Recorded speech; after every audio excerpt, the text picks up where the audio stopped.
idiot. Kenji spins around, yanks the gun out of Warner's hand. What the hell is wrong with you, man? I thought we were cool. We were, Warner says icily, until you touched my hair. You asked me to give you a haircut.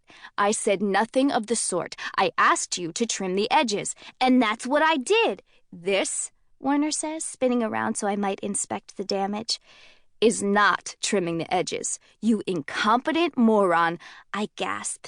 The back of Warner's head is a jagged mess of uneven hair. Entire chunks have been buzzed off. Kenji cringes as he looks over his handiwork, clears his throat. Well, he says, shoving his hands in his pockets. I mean, whatever, man. Beauty is subjective. Warner aims another gun at him. Hey, Kenji shouts. I am not here for this abusive relationship, okay? He points at Warner. I did not sign up for this shit. Warner glares at him and Kenji retreats, backing out of the room before Warner has another chance to react. And then, just as I let out a sigh of relief, Kenji pops his head back into the doorway and says, I think the cut looks cute, actually. And Warner slams the door in his face. Welcome to my brand new life as Supreme Commander of the Reestablishment.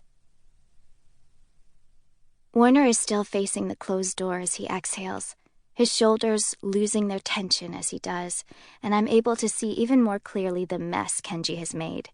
Warner's thick, gorgeous golden hair, a defining feature of his beauty, chopped up by careless hands. A disaster. Aaron, I say softly.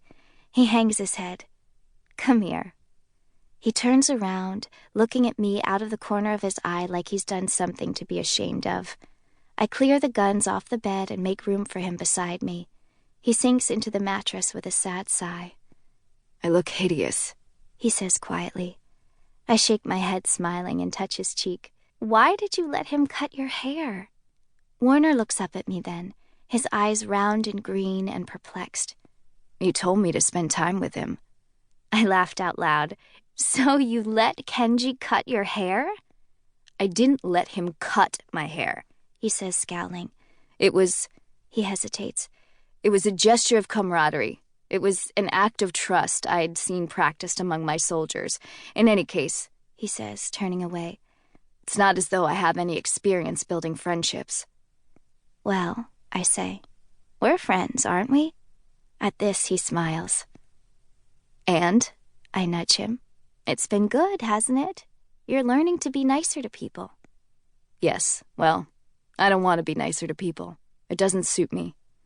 I think it suits you beautifully, I say, beaming. I love it when you're nice. You would say that. He almost laughs. But being kind does not come naturally to me, love. You have to be patient with my progress.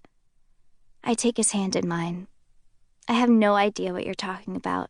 You're perfectly kind to me. Warner shakes his head. I know I promised I would make an effort to be nicer to your friends, and I will continue to make that effort, but I hope I've not led you to believe I'm capable of an impossibility. What do you mean? Only that I hope I won't disappoint you.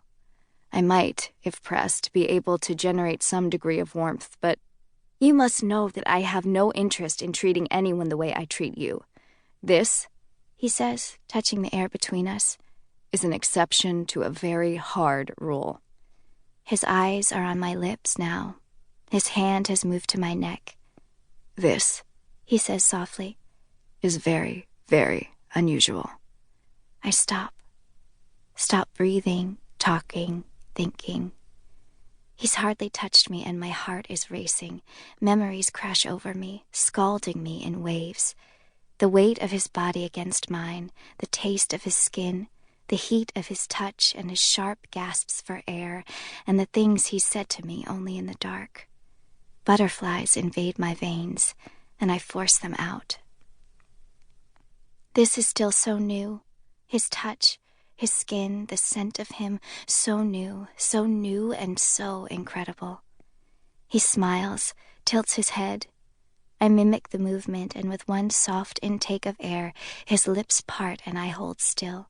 My lungs flung to the floor, fingers feeling for his shirt and for what comes next when he says, I'll have to shave my...